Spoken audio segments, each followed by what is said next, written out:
안녕하십니까? 9주차, 이제 중간고사 끝나고 9주차에 여러분이 온라인으로 수업을 듣는 부분에 대해서 지금 미리 테스트 겸 진도를 조금 같이 동행하는 부분으로 진행을 해보려고 해요. 오늘 녹화 날짜는 어제 3월 9일 우리가 만났고 오늘 지금 3월 10일 금요일인데요. 한번 잘 녹화가 되는지 실행도 해보고 미리 좀 여러분들 실습을 나가시는데 도움이 되도록 일찍 진도를 조금 속도를 내야 될 것 같아서 오늘도 책상에 앉아서 여러분 만날 준비를 하고 있습니다. 어제 이어서 오늘 유아 문학교육에 대한 부분으로 1장 진도를 이어서 나가 볼게요.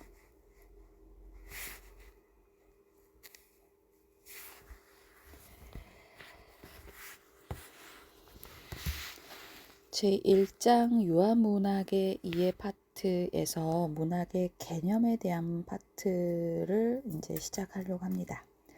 문학은 인간의 감정이나 사상을 정서에 호소하는 예술적 가치가 높은 이제 작품이기도 하고요. 이러한 사상과 감정을 언어로 표현하는 것이다라고 우리 교재 17페이지에 서영석이라는 학자께서 문학을 정의 내리셨어요. 문학이라는 건 인간의 감정, 사상, 정서에 호소하는 예술적 가치가 높은 작품. 그래서 이러한 것들을 사상과 생각과 감정과 언어로 표현하는 것이다 라는 부분으로 설명하고 있습니다.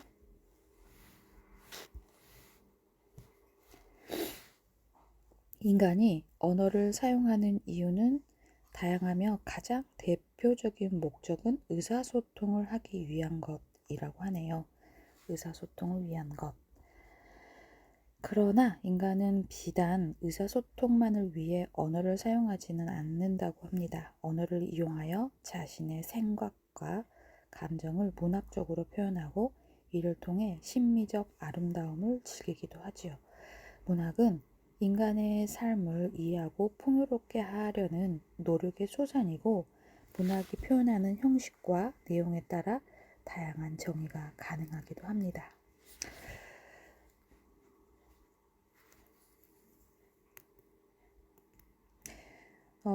문학의 특징을 교재에서 어저께 잠깐 살펴봐 드렸었는데 첫 번째 특성은 문학은 인간의 삶을 표현하는 것이다 라고 설명하고 있습니다. 이것은 문학 속의 언어를 통해서 인간의 삶의 다양한 실제를 논리적, 과학적으로 표현하기도 하고 때로는 정서적, 상상적으로 표현하기도 합니다. 두 번째는 문학은 작가의 상상력에서 비롯되는 것인데요. 작가의 상상력에서 출발하여 현실과 다른 창의적이고 호구적인 요소들을 문학에 담아낼 수 있다는 것이지요. 세 번째는 문학은 예술작품이다. 인간의 사상과 감정을 언어라는 매체를 통해 예술로 승화시켜 표현하는 것. 또 네 번째로는 문학의 사회문화적 요소의 산물이라는 것입니다. 이는 어떤 문학이든 그 시대의 사회적 상황과 문화적 특성에서 자유로울 수밖에 없다는 거죠. 작가는 자신이 속한 사회의 현상을 작품에 반영하기 때문입니다. 이러한 이제 문학의 특징, 개념 이런 것들을 바탕으로 유아를 위한 문학은 어떠한 요소를 갖는지 살펴보도록 하겠습니다. 문학의 개념인데요. 이 문학의 개념을 교재는 5가지로 설명하고 있습니다. 일반 문학과 유아 문학을 구별짓는 요소로서 문학의 주체와 대상을 생각해 볼 수 있습니다.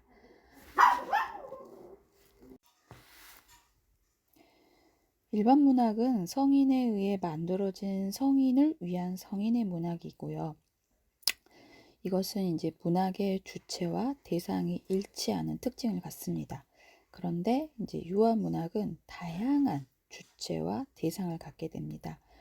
유아를 위해서 성인이 만든 문학이기도 하고, 동심을 그리는 성인을 위해 성인이 만든 문학이기도 하고요.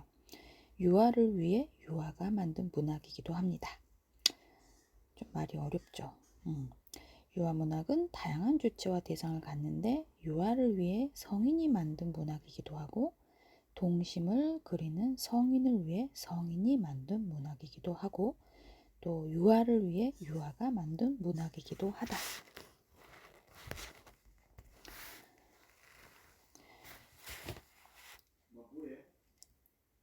유아를 위해 만들어진 문학은 작가가 유아에게 읽힐 목적을 가지고 의도적으로 창작한 작품이고요. 대개 작가가 의도하는 바람직한 인간관이나 유아상이 드러나 있습니다. 반면에 성인을 위해 만들어진 유아 문학은 성인이 유아를 이해하기 쉽도록 돕거나 동심과 유년 시절을 그리워하는 성인에게 잃어버린 시간에 대한 깨달음으로 삶의 본질적 속성을 통찰하도록 만들어졌습니다. 최근에 유아의 창작 경험을 바탕으로 유아가 만든 문학이 출판되기도 합니다. 인용문에서 유아 문학의 대상이 누구인지에 대해 깊은 성찰을 하게 만드는 내용이 있는데, 우리 교재 19페이지에 최혜진 선생님께서 어른이 되면서 잃어버렸으나 잃어버린 줄도 모르고 살았던 가치가 있다라는 내용이고요.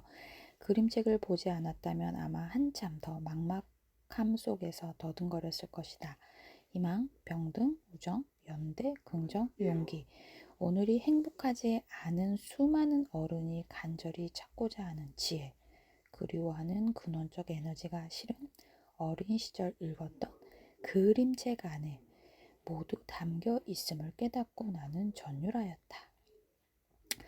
여러분이 어렸을 때 봤던 그림책이 여러분은 어떤 전율을 줬는지 궁금하기도 합니다.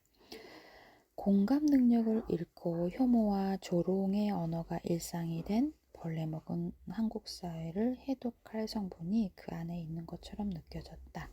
그때부터 어린이용 책이니 어른용 책이니 하는 구분은 무의미해졌다라는 내용이네요.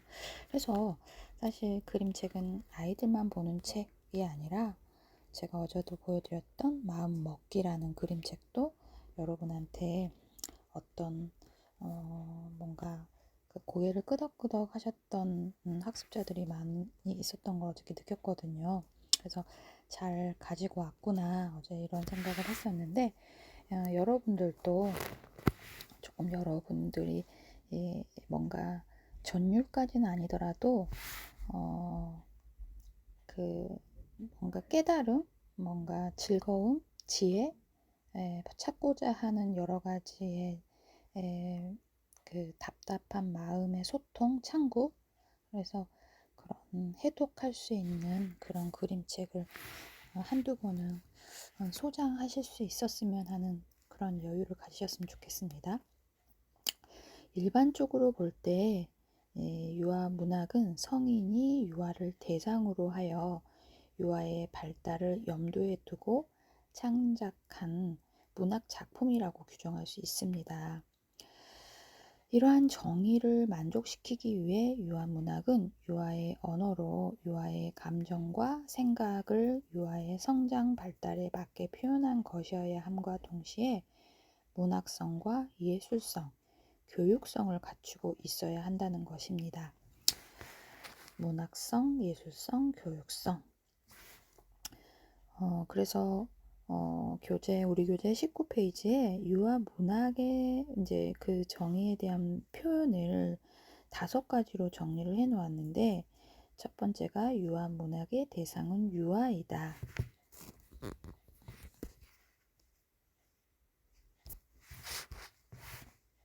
두 번째, 유아문학은 유아에게 즐거움을 주어야 하고, 세 번째, 유아문학은 문학으로서의 보편적 특성을 지녀야 하고, 네 번째, 유아문학은 예술성을 갖춰야 하고, 다섯 번째, 유아문학은 교육적 속성을 겸비해야 된다라는 유아문학의 표현의 정리에 대한 내용들이었습니다. 이런 모든 것들을 종합하여 보면 유아문학은 출생에서 초등학교 저학년 시기까지의 유아가 듣고 보고 읽고 즐기는 다양한 장르의 문학적 산물이라고 볼 수 있습니다.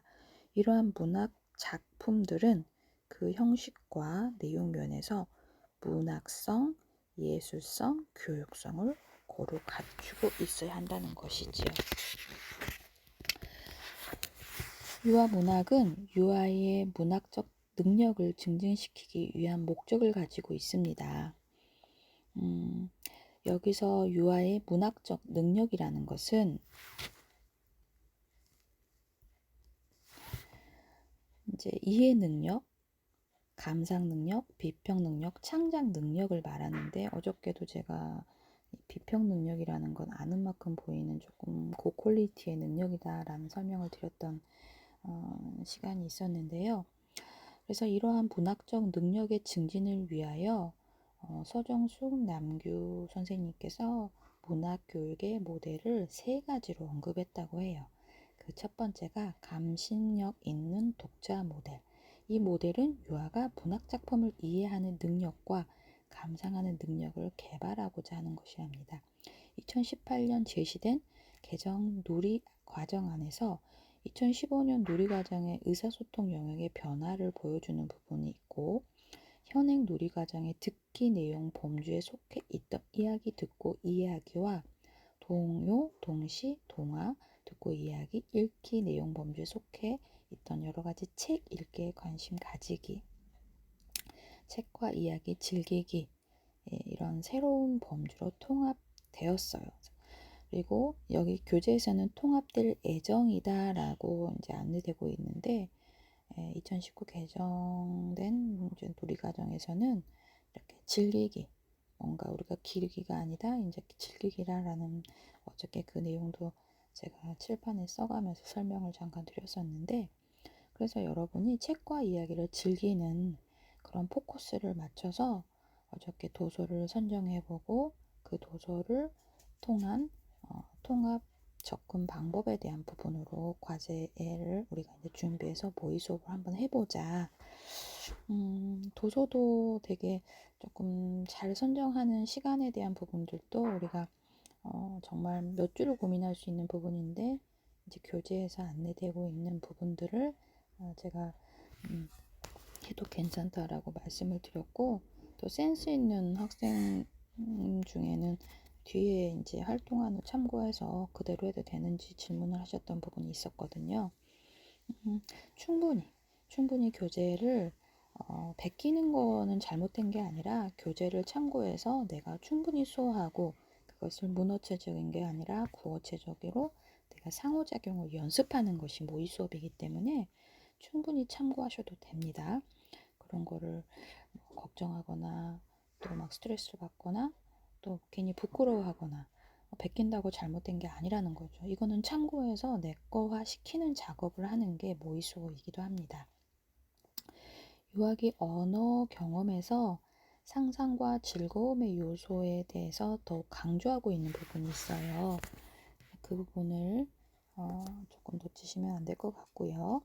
그래서 우리 교재 20페이지의 1-1의 누리과정 개정안의 의사소통 영역의 일부가 책과 이야기 즐기기, 그래서 읽기를 즐기고 상상하는 즐거움을 느낀다. 동화, 동시, 말과 글의 재미를 느낀다. 말놀이와 이야기 짓기를 즐긴다. 그래서 어저께는 제가 동국을 이제 이런 샘플링으로 잠깐 보여드렸는데, 그림책을 보고 나서 말과 놀이에 대한 이야기 짓기를 한다거나, 동화 동시에서 말과 글의 재미를 느낄 수 있도록 뭔가 말과 글의 관계 짓기를 한다거나, 또 책을 읽고 나서 상상하는 즐거움을 가질 수 있는 이야기 나누기를 한다거나, 활동은 되게 다양하게 여러분이 이제 다양하게 접근하시는 거에 대한 부분들은 조금 다른 교재, 뭐 언어 지도라든지 수학 지도라든지 놀이 지도라든지 그런 책을 참고해서 그림책을 활용한 활동안을 조금 연습해 보시면 훨씬 모의 수업에 대한 부분이 즐거운 준비가 되지 않을까 싶습니다. 두 번째는 이제 작가로서의 역할 모델인데요.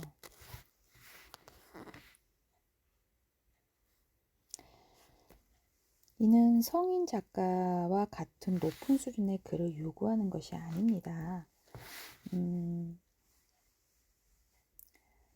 유아 수준에서 작가가 되어보는 경험을 해보는 것에 목적이 있고요. 작가의 입장에서 생각해보고 스스로 글을 창작해보는 경험을 통해 유아는 문학적 체험을 하게 되고 결과적으로 유아는 텍스트가 제공하는 정보를 일방적으로 수용하는 것이 아니라 작품에 대해 능동적, 적극적으로 이제 반응하게 되는 점을 중시하는 모델이 됩니다. 이는 이제 로젠플랫이 상호 교류 이론을 이제 통해서 밝혔던 내용들이 있는데요. 이것은 작가와 독자가 서로의 경험을 바탕으로 교류하는 과정과 이제 일맥상통한다고 할 수 있습니다.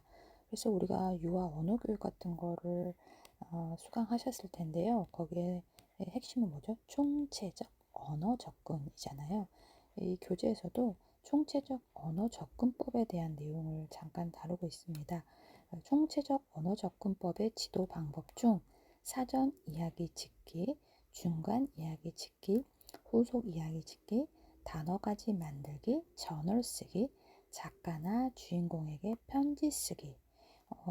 아마 여러분 모의 수업 중에 작가나 주인공에게 편지 쓰기 활동 이런 활동들도 훨씬 만호세반, 사세반 활동들하고 수준별 접근이라고 생각하는데 좀 다양한 접근들을 수업을 했으면 좋겠다는 생각이 듭니다. 셋째, 문학평론가로서의 역할 모델. 이 모델도 마찬가지로 성인 문학 평론가처럼 체계화된 틀을 사용해서 전문적인 해석이나 평가를 하려는 것이 아닙니다. 작품에 대한 이해를 바탕으로 유아가 발화나 그림, 글쓰기 등으로 표현해 봄으로써 문학 작품을 유아의 시선에서 평가해 보기 위한 접근이라고 볼 수 있습니다. 좀 말이 어렵죠.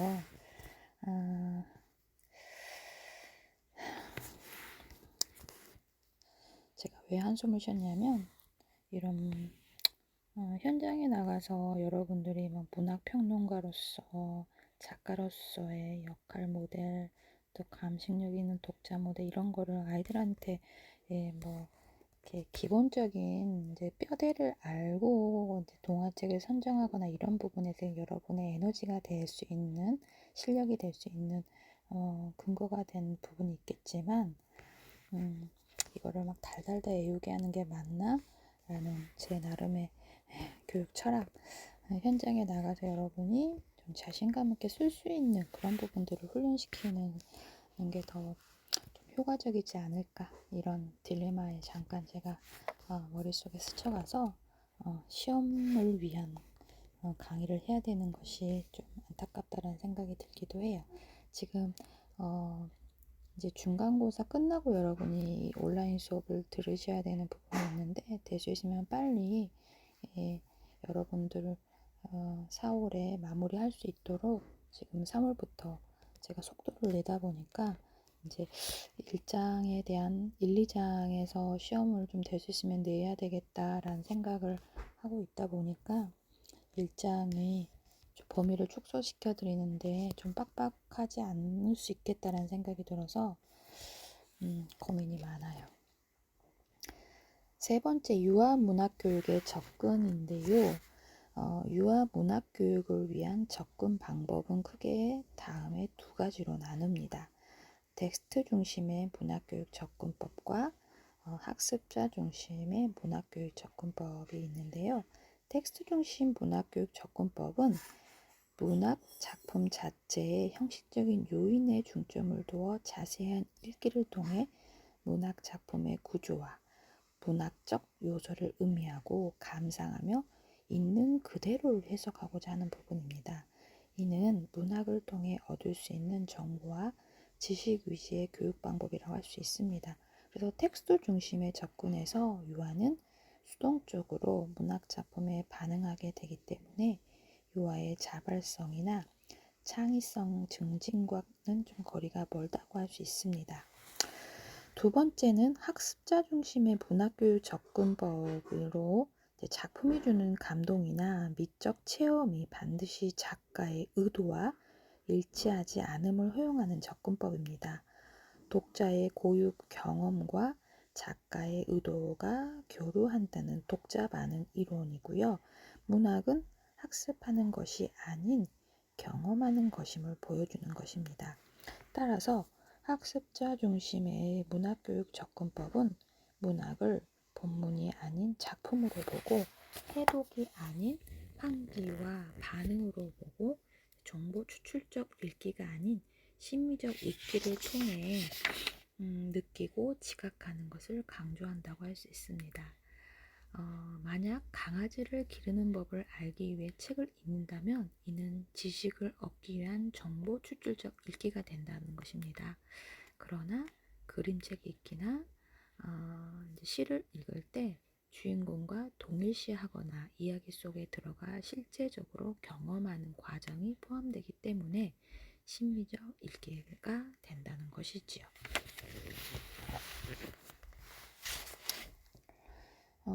앞서 말했던 로젠블렛이라는 학자가 문학을 접하는 방법으로 정보 추출적 읽기가 아닌 마음으로 읽는 심미적 읽기를 격려해야 한다라는 부분으로 강조하고 있네요. 교재는. 네 번째, 유아 문학의 가치에 대한 부분은 유아 문학을 대표하는 그림책은 유아가 난생 처음 접하는 책입니다. 책과 함께한 즐겁고 유쾌한 경험은 추후 책에 대한 긍정적인 태도로 연결이 됩니다. 그림책은 글과 그림으로 구성되어 있고 글과 그림이 상호작용하면서 함께 이야기하는 부분이 있습니다. 그림책은 이제 보는 유아에 대한 부분, 들려주는 이야기가 되는 거죠. 그림책을 보는 유아는 그리고 글과 그림의 관계를 이해하면서 그림책 속의 이야기뿐만 아니라 그 느낌까지 경험하게 되는 부분입니다. 그래서 글은 들려주는 이야기가 되고 그림은 보여주는 이야기가 된다고 이해하시면 될 것 같습니다. 문학 작품 속에는 인간의 삶이 사실대로 재현되기도 하고 작가의 상상력에 의해 창의적으로 각색되기도 합니다. 그래서 시대의 사회적 요소들이 예술적으로 승화되어 있기 때문에 유아는 유아 문학을 통해 다양한 인간 삶의 모습을 경험하고 희로애락의 정서를 이해하며 또 자신과 타인을 연결하는 공감대를 형성하게 됩니다. 지식과 경험의 확대를 통해 전인적인 인간으로 성장할 수 있게 되는 것이지요. 기승전결의 문학적 구조에 대한 이해는 도움이 되겠습니다. 메더슨이라는 학자가 유아 문학의 가치를 6가지로 이제 정리했는데 유아 문학의 가치를 사고의 확장, 어휘의 확장, 또 언어적 기술의 확장, 지식의 확대, 즐거움 및 대화 기회의 제공, 육체적 휴식의 제공에서 이제 문학의 가치를 6가지로 정했고 문학은 유아의 언어 발달, 인지 발달, 사회 정서 발달, 창의성 발달, 도덕성 및 심미감 등의 발달을 돕는다라고 정의하였습니다. 그래서 우리 교재 23페이지에 유아 문학의 효과 및 가치에서 효과는 6가지, 사고 확장, 어휘 확장, 언어적 기술의 확장, 지식의 확대, 즐거움, 육체적 휴식의 제공. 가치는 언어, 인지, 사회정서, 창의성, 도덕성, 심미성에 대한 발달의 6가지의 가치를 표로 설명하고 있습니다.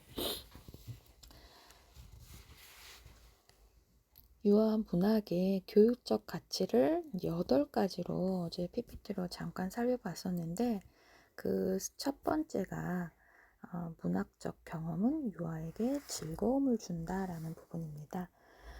아름다운 그림과 재미있는 이야기를 통해 전달되는 다양한 주제는 자신의 삶을 넘어서는 경험을 통해 유아에게 세상에 대한 신기함, 호기심, 즐거움을 제공하는 부분입니다. 누가 내 머리에 똥 쌌어를 읽는 유아는 자신에게 재미있는 소재인 다양한 동물이 보여주는 여러 유형의 똥 이야기를 들으며 한바탕 즐거운 경험을 하게 됩니다.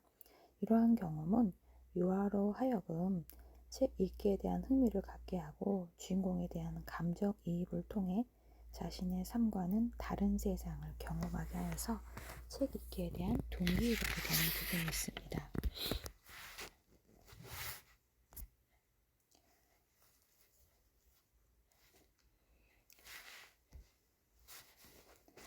두 번째 문학적 경험은 유아의 언어 발달, 특히 이제 문해 발달을 돕는 부분이고, 어려서부터 부모가 읽어주는 이야기를 듣고 자란 유아는 자연스럽게 다른 사람의 이야기를 주의 깊게 듣는 태도를 가지고 성장하게 되는 것입니다.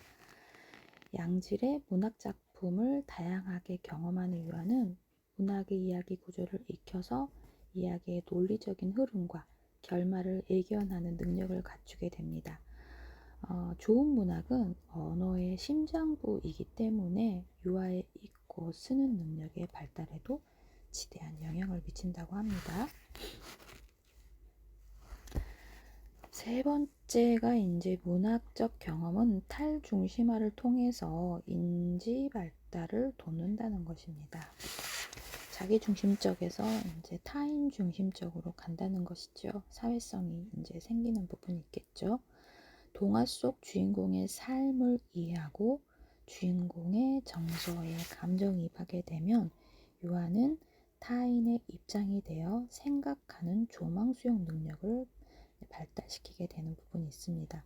어제 조망 수용 능력에 대해서도 제가 초코파이 로고송을 불러드리면서 조망 수용 능력에 대한 부분을 이야기했었는데, 여기에서도 탈중심화에 대한 부분이 인지 발달을 돕는다. 어제 불을 스위치를 꺼주었던 학생 같은 경우는 탈중심화를 통해 인지 발달을 돕는 부분에 대해서 굉장히 인지 발달이 빠른 친구라고 할 수 있겠죠. 이렇게 등장인물의 삶을 간접적으로 경험하는 과정을 통해 유아는 자기 중심성을 탈피하고 다양한 세상을 이해하게 됩니다. 네 번째, 문학적 경험은 유아의 상상력 발달을 돕습니다. 현실에서 이루어질 수 없는 기상천외한 일들이나 소망하는 일들을 이야기 책 속에서 경험하게 되고 유아는 상상력을 키우게 되는데, 이러한 상상력은 창의성의 바탕이 됩니다. 특히 글 없는 그림책의 이야기를 꾸며보는 경험은 다양한 추론과 확산적 사고의 경험을 제공하는 부분이 있습니다. 다섯 번째는 문학적 경험은 도덕적 판단력과 가치의 발달을 돕습니다. 이야기 속에 도덕적 딜레마를 갖는 동화는 유아로 하여금 옳고 그름에 대한 논리적인 판단의 기회를 제공합니다. 치과의사 드소토 선생님에서 생지인 드소토 선생은 자신을 잡아먹으려는 여우의 속셈을 알면서도 아픈 환자를 내버려둘 수 없는 의사로서의 사명감 때문에 도덕적 딜레마에 빠지게 되는 부분이 있습니다. 유아는 만약 내가 드소토 선생님이라면 그러한 상황에서 어떻게 행동해야 할 것인가에 대해서 생각해 봄으로써 도덕적 판단 경험을 가질 수 있게 되겠지요. 여섯 번째는 문학적 경험은 삶에 대한 긍정적 태도의 발달을 돕습니다. 희노애락의 다양한 정서적 교감을 제공하는 문학적 경험은 유아로 하여금 자신의 감정을 이해하고 표현할 줄 아는 능력을 키우게 만듭니다. 세상에는 즐겁고 행복한 일이 있지만 힘들고 괴로운 일도 있다는 것을 깨닫고 또 삶을 객관적으로 바라볼 수 있도록 해준다는 것입니다. 유아가 의지가 강하고 선하고 이러한 어떠한 상황에서 노력을 아끼지 않는 주인공들을 보면서 바르고 긍정적인 태도를 발달시킨다는 것이죠. 7번째로 문학적 경험은 유아의 일상생활 습관 형성을 돕는다는 것입니다. 이야기 속에 등장하는 인물의 생각과 행동, 느낌을 내면화하면서 유아는 자신에게 요구되는 집단의 규범을 이해하게 됩니다. 또 일상생활 속에서 일어나는 다양한 상황을 대리 경험하면서 생활 속에서 지녀야 할 적절한 태도와 습관을 형성하게 됩니다. 8번째로 문학적 경험은 유아의 이야기 감각과 이야기 구조, 개념의 발달을 돕습니다.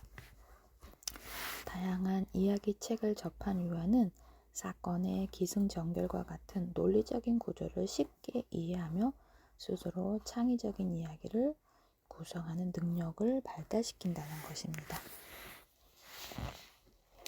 지금 녹화가 30분째 진행되고 있는데요. 이제 여러분 MT도 가시고 또 이제 대면 수업을 하다 보니까 이 비대면 수업에 대한 안내가 교학처에서 뭔가 안내받은 게 없어요. 이제 다음 주 수요일쯤에 전체적인 회의를 한번 하자고 하셔서 2시에 저희가 회의가 있거든요. 그때 좀 질의를 학과장님한테 해보려고 하는데, 그래서 그 전에 이제 온라인으로 녹화를 했을 때는 호대 같은 경우는 20분 녹화를 1차시마다 했었거든요. 1차시, 2차시, 3차시 3번에 20분씩 녹화를 했었고, 이제 광주여대 같은 경우는 25분 녹화를 하라고 하더라고요. 그래서 보통 지금 이제 30분이 넘어가는 시간인데 정확하게 몇 분을 녹화해야 되는지에 대한 안내를 정확하게 받지 않아서 그냥 우리가 수업하는 형식 시간대로 50분에 한번 이렇게 녹화를 맞춰 볼게요. 영유아의 발달과 이제 유아 문학에 대한 5차시에 대한 내용은 영유아는 신체적, 인지적, 언어적, 사회 정서적 발달의 과정에 있습니다. 사실 어저께 수업 시간에 교실에서 영아에 대한 이제 구분, 영영아, 만일세, 만이세, 유아반, 유치반 그 연령에 대한 구분과 지금 이 5번째 영유아 발달과 유아 문학, 그래서 이제 영아에 대한 그런 기본적인 신체, 사회성, 인지, 정서, 언어에 대한 부분들을 좀 다루고, 왜 이 부분이 여러분들한테 이 일장에 중요하냐면 발달에 적합한 그림책을 제시하기 위해서는 그 연령에 맞는 신체, 사회, 인지, 언어, 정서에 대한 부분들을 다시 한번 숙지할 수 있도록 교재가 안내하는 부분이거든요. 그래서 여러분이 이제 뭐 졸업하고 나서 대학원을 이제 가시지 않은 상황이라면 이제 영유아 발달에 대한 부분은 좀 다시 접하는 시간들이 좀 시간이 오래 걸릴 수밖에 없겠죠.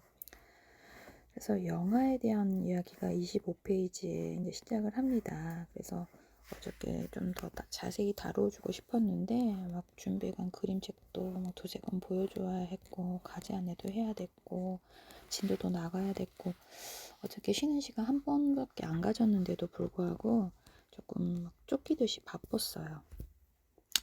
그래서 이제 이 책이 9장까지 안내가 되어 있고 챕터를 나머지 이제 여러분 중간고사 이후니까 7차시 녹화를 떠야 되는 부분인데 한 차시 한 장씩만 나가도 조금 빠듯할 부분이기도 합니다만, 그래도 영유아 발달에 대한 부분과 문학에 대한 부분을 접근하는데 이 챕터가 좀 중요하기 때문에 좀 자세히 리딩해 드릴게요. 영아는 출생 후 4개월 정도가 지나면 자신의 신체에 대한 탐색을 끝내고 관심의 대상을 외부로 확대하기 시작합니다. 주변의 놀잇감이나 모빌에 관심을 보이고 손에 쥐어지는 것을 잡고 흔들기 시작합니다. 양육자와의 적극적인 옹알이, 상호작용이 시작되는 시기가 이제 대략 6개월에서 8개월 정도가 됩니다. 다른 사람의 말을 주의 깊게 듣거나 눈을 마주치고 반응하기 시작하면 간단한 영화용 책을 보여주기 시작할 때이기도 하지요. 그래서 이 시기 동안의 각 영역별 발달의 특징에 대한 부분을 이제 우리 교재 26페이지에 자세히 안내하고 있는데, 신체 발달에 대한 부분이 먼저 나와 있고요. 신장은 생후 1년 동안 1.5배 증가하고 체중은 3배로 증가합니다. 굉장히 빠른 발달을 합니다. 그래서 먹고 자고가 얘네들의 이제 주요 일상이 되기도 하는데, 일생을 통하여서 가장 성장이 빠른 시기이고 수면 시간은 첫돌 무렵 대략 18시간을 잔다고 해요. 4시간 동안 깨어있다고 하지만 사실 뭐 이제 우유 먹고 또 목욕하고 주로 이제 자는 시간이 많다라고 볼 수 있고요. 뇌와 신경계의 발달이 빠르게 진행이 되고 뇌부계는 돌 무렵 성인의 4분의 3이나 성장한다고 합니다. 생후 7개월 정도면 딸랑이를 쥐고 흔들 수 있을 정도로 이제 소근육이 발달하고 차차 엄지와 집게손가락을 사용해서 책장을 넘기는 것도 가능해집니다. 어저께 제가 이제 그 달림 안녕 책을 그 책이 하드 케이스여서 집게 손가락으로 책장을 넘겨야 되는 부분에 대해서 제가 하드 케이스 책을 별로 좋아하진 않지만 이제 엄지와 집게 손가락을 사용하여 책장을 넘기는 거에 대한 부분이 가능할 수 있도록 이제 영유아들을 위한 책들은 조금 책들이 표지가 딱딱한 하드이기도 하다는 거. 골격과 근육이 발달하여 뼈가 점차 단단해지고 근육의 양도 늘어납니다. 운동 기능이 발달하여서 기어다니기, 일어서기, 걷기, 뛰기 등 신체의 이동이 자유로워지고요. 적당한 대소변 훈련이 이루어지면 스스로 배변 습관을 기르게 됩니다. 생후 6개월경부터 이가 나기 시작해서 생후 1년이 되면 8개의 앞니와 첫 번째 어금니 송곳니가 난다고 해요. 그래서 생후 6개월, 이제 막 옹알이 하고, 뒤집기 하고, 이가 나기 시작하고, 그래서 이제 물고 빨고, 이제 뭐 이렇게 침을 흘리고, 핥기도 하고, 입으로 이제 그런 부분 탐색을 하는 구강기이기 때문에 이 시기의 책들은 약간 비닐책, 헝겊책, 예. 그래서 뭐 소독도 용이해야 되고, 이가 나기 시작할 때 이제 입으로 가져가면서 잇몸의 그 간지러움을 아이들이 이제 해소하는 부분도 또 도움이 되는 그런 책들도 있거든요. 인지 발달에 대한 부분은 이제 주로 감각과 지각에 의해서 정보를 습득하는 부분이 있고요. 빨기 반사, 잡기 반사를 비롯한 반사 행동을 통해 세상을 지각하게 됩니다. 생후 3개월 정도가 되면 깊이 지각을 할 수 있고요. 감각 운동기에 전주잡기로 진행되는 시기로 대상 연소성이 발달한다라고 그래서 대상 연소성에 대해서 제가 잠깐 이제 설명을 하면서 까꿍놀이가 대표적이고 우리의 문학에 관련된 그림책은 달림 안녕이 있다라는 부분으로 잠깐 안내를 했던 적이 있지요. 기억 능력이 발달하여 회상과 재인에 의한 기억 전략을 보여주기도 하고요. 습관화, 조건화, 모방을 통해 학습이 일어나기도 합니다. 언어 발달을 살펴보면 울음, 옹알이, 이제 모국어의 음소 획득, 첫 단어 출현, 두 단어 시기로 발달한대요. 순서가. 소근육이 발달하면서 문자 언어의 기초가 되는 끄적거리기와 끼적거리기라고도 하는데 여기는 책에서는 끄적거리기라고 했네요. 명명하기나 이런 것들이 나타나고 한 단어만으로 모든 의사표현을 하는 한 단어 문장을 사용합니다. 대략 18개월을 전후하여 표현할 수 있는 단어가 50개 정도가 되면 두 단어를 결합하게 되는데 이 시기에 주축이 되는 단어를 중심으로 새로 습득한 단어를 조합하는 주축 문법이 나타난다고 해요. 표현 언어보다는 이해 언어가 먼저 발달되어 단순한 지시를 이해할 수 있게 되고 간단한 줄거리가 있는 그림책을 즐겨 듣는다고 합니다. 그래서 이렇게 달림 안녕 책이 몇 달 동안 인기 있는 책이 될 수 있다라는 부분들도 잠깐 현장의 이야기를 들려드렸습니다. 정서 발달에 대한 부분은 기쁨은 미소나 웃음으로 표현되고 3개월경에 친숙한 사람과 낯선 사람을 구별하기 시작합니다. 분노의 표현은 울음이나 소리 지르기로 나타나며 2세경에 최고조로 달하는 부분이 있습니다. 심한 고통이나 큰 소리, 새로운 사람이나 장소, 높은 장소나 어둠, 다른 사람과의 위협적인 상호작용에 공포를 느끼고 촛돌 이후부터 거울에 비친 자신을 자기라고 인식하기 시작합니다. 영아 자신의 타고난 기질적 특성에 매우 충실한 부분이 있습니다. 사회성 발달을 살펴보면 6에서 8주가 되면 사람의 얼굴을 식별하는 사회적 미소가 나타납니다.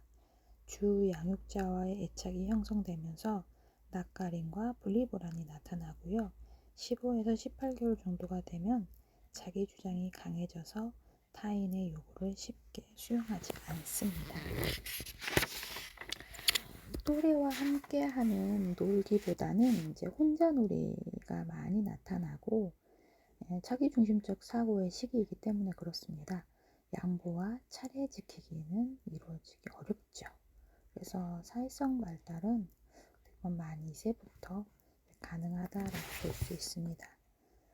그래서 영아 이제 초반 전기에 이제 적합한 책들, 그래서 여러분들이 이제 그래도 유아교육을 전공하는 이제 학사 출신으로서 현장에 나가면 학부모님들이 유치원 교사들의 수준을 되게 높이 보는 것 중에 하나가 유아교육학, 교육학을 전공한 사람들에 대한 약간의 그런 존경심이 있거든요, 현장에서. 근데 이제 그 아이들 유아만 대상으로 공부하고 나갔다는 걸 그들은 모르죠. 근데 이제 그들의 동생들이 임신하거나 그 아이들을 데리고 왔을 때 그 동생들한테 보여줄 만한 책들을 여러분이 알고 있는 건 참 도움이 될 것 같다는 생각이 들거든요. 그래서 물고 빨고 만지고 냄새 맡을 수 있는 안전하고 감각적인 책. 이건 이제 우리 아이 첫 촉감 그림책. 이건 우리 강아지가 아니야. 되게 매력적인 책이죠. 제가 어저께도 안내했던 하야시 아키코의 그림이 단순하고 색상이 선명한 책. 싹싹싹. 이것도 이제 막 손이 나왔네, 뭐 팔이 나왔네, 뭐 그런 약간 이 사람이 그 영화에 되게 관찰 능력이 되게 좋은 사람 같아요. 영화 발달도 잘 알고 있고, 재본 상태가 견고하고 책장이 두꺼운 책. 구두구두 걸어라. 영아의 손에 잡히는 작은 사이즈의 책이나 비닐, 헝겊 등의 소재로 만든 책. 여기에서 영아의 손에 잡히는 작은 사이즈의 책, 그리고 비닐. 왜 비닐이냐면 아이들이 구강기이기 때문에 타액, 침이 되게 많이 흐르기도 하고, 또 얘네들이 구강기에 발달을 하고 있는 아가들이라서 되게 입으로 탐색을 많이 합니다. 그리고 이제 오감 발달, 따뜻한 느낌의 천, 헝겊책, 비닐, 소독이 용이하고 또 물고 빨 수 있는 그런 느낌의 소재들을 고려한다면 이 오감 발달 헝겊책도 좋은 책이다라고 교재는 안내하고 있네요.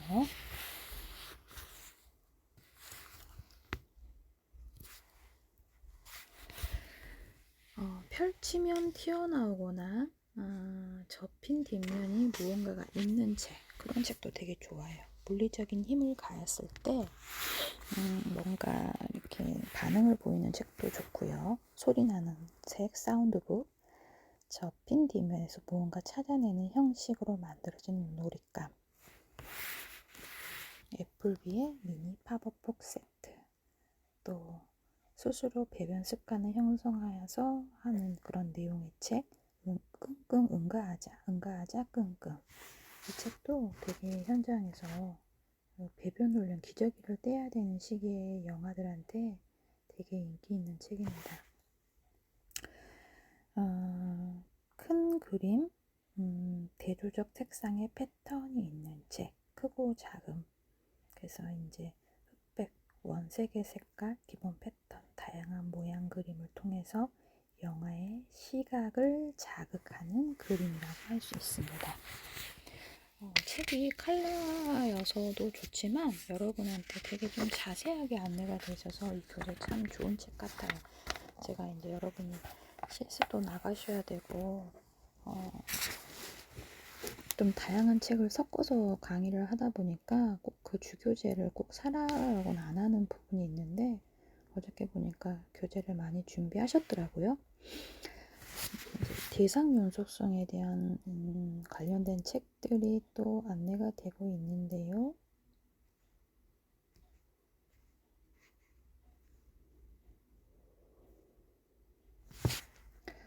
12띠 동물 깍꿍놀이. 대상 연속성과 관련된 책이고요. 신체 부위나 일상생활에 흔히 보이는 소재의 반복이 많은 책. 달림이 달강달강. 도리도리 곤지곤지 짝짝꿍 잼잼 달강달강. 이 이제 몸 노린말을 통해서 영화와의 동작놀이를 함께 할 수 있는 그림책. 우리는 사실 이거 되게 책을 보지 않고도 엄마나 조부모님 주변의 친인척들이 우리의 몸을 통해서 도리도리 곤지곤지 짝짝꿍 잼잼 달강달강 이렇게 운율을 넣어가면서 우리를 조금 뭔가 감각적 자극을 많이 줬던 책이기도 하죠. 사랑해 사랑해 우리 아가. 이 책 같은 경우는 이제 엄마 손은 약속 부비부비 꼬꼬 어부바 어부바 이렇게 엄마가 들려주는 이제 사랑 노래 동시집이라고 합니다. 여러분도 뭐 지금은 졸업하고 바로 결혼은 아니지만 향후 10년 안에 엄마가 되실 확률들이 높으시잖아요. 잘 기억해 놨다가 이 책들을 여러분의 소중한 아가들한테도 보일 수 있는 시간들이 올 거라고 생각이 들어요. 영화 후기에 대한 부분은 어저께 이제 만 2세 반, 그래서 만 2세가 도래되는 24개월부터 만 3세가 되기 전 영화 후기라고 여기서는 말을 했는데 다르게 말하면 만 2세라고 볼 수 있습니다. 신체 발달에 대한 부분을 이제 먼저 살펴보면 신장은 성인의 절반 정도가 되고 체중은 출생 시의 4배가 된다고 해요. 머리와 신체의 비율은 1대5 정도가 되고 수면 시간은 약 12시간으로 줄어듭니다. 이제 렘 수면의 양도 30% 정도 감소하고 치아가 나는 시기는 개인차가 크지만 2세가 되면 두 번째 어금니가 나면서 20개의 전니를 갖게 됩니다. 달릴 때는 몸을 뻣뻣하게 세우고 달리며 이제 달리는 방향을 바꾸거나 갑자기 멈추는 건 어렵겠죠. 그래서 이 시기에 뭔가 되집단 활동을 할 때는 조금 안전사고가 생각보다 많이 납니다. 제가 이제 광주에 어린이집이 1200개 정도 있어 지금은 좀 많이 없어졌을 거예요. 원화가 많이 줄기도 하고 평가 인증이라는 걸 하면서 유치원도 많이 수가 줄어들고 있는 이제 지금 시대적인 상황 출산율이 저하되기 때문에 이제 그럴 때 조금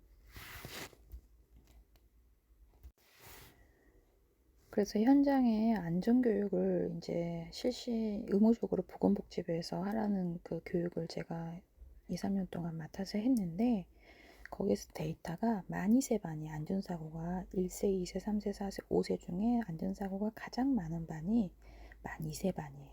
얘네들이 이렇게 자기 몸의 변화에 대해서 빨리 인지하지 못하기 때문에 힘 조절이 어렵고 안전사고가 많이 난다라는 부분.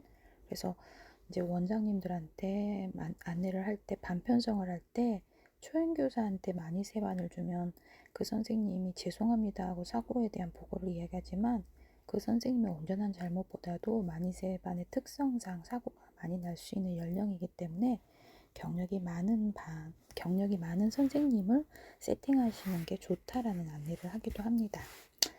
그래서 그 2세 반의 계단을 오를 때 한쪽 발을 올려놓고 나머지 발을 옆에 붙이는 방식으로 올라가며 계단을 내려올 때는 뒤로 돌아 내려올 수 있다. 크로스가 가능하다라는 이야기가 아니라는 거죠. 그래서 신체에 대한 마니세반의 내용을 인지 발달까지 이어하기에는 좀 시간이 50분을 제가 넘어서기 때문에 이어서 할게요.